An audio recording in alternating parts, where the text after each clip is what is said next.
我係天馬，呢次繼續講月球以及登月嘅旅程。適逢中國航天局呢，幾天前呢就宣布2018年12月嫦娥4號 CE4 嫦娥4首次派登月車登陸月球嘅背面，留意係背面，可能有好多嘅秘密係揭露出嚟，或者係有待引證嘅。今年嘅12月呢，趁熱鬧嘅呢，仲有印度同埋以色列，但係只係喺月球嘅前面。中國未來進行嘅呢，仲有2019年 CE5 及2020年嘅 CE6。至於派人登月呢，就係喺2036年。喺呢個時間之前嘅呢，2030年呢，俄羅斯同埋日本亦有打算派太空人登月嘅計劃，將來必定非常熱鬧。但係美國並冇任何重返月球嘅意圖，點解呢？聽講話曾經俾外星人警告，咁但係呢個係唔係呢？都不得而知啦。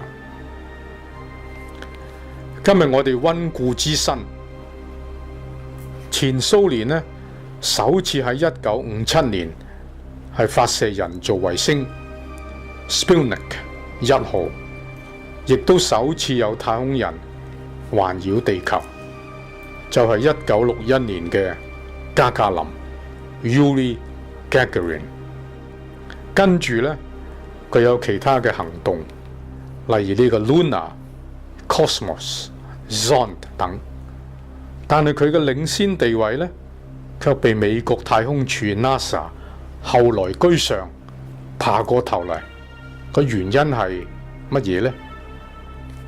當時領導前蘇聯嘅呢，就係謝基哥羅里夫 Sergei Korolev。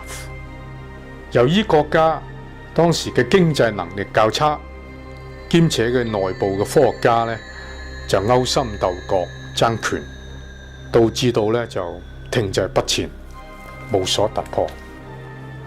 領導美國嘅呢，就係華納范布朗 Werner von Braun。布朗呢係納粹德國二戰之後呢，透過呢個指甲計劃 Project Paperclip 移居美國嘅。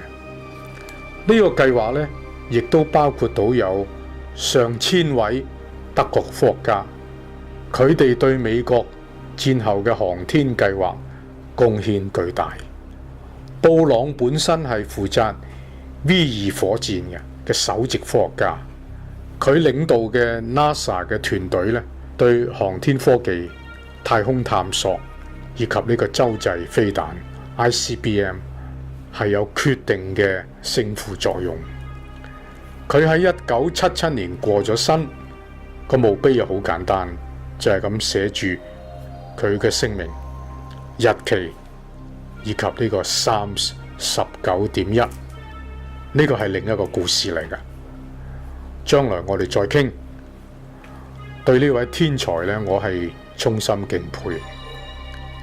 美國嘅登月計劃有不同嘅階段，曾經用過 Pioneer、Ranger、Thor、Atlas 以及 Surveyor 不同嘅名字，但最出名嘅呢，就係太陽神 Apollo。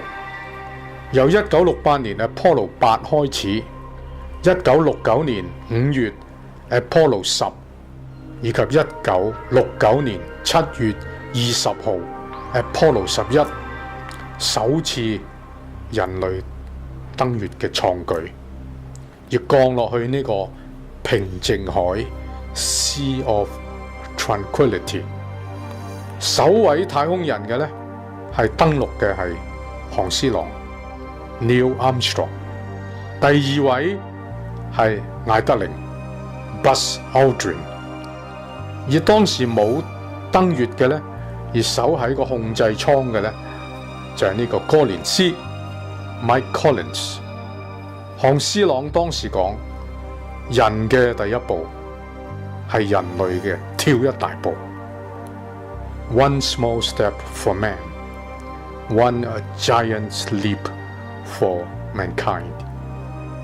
點解有人話呢個計劃係造假嘅呢？究竟真相係點樣呢？我哋下集繼續，多謝大家。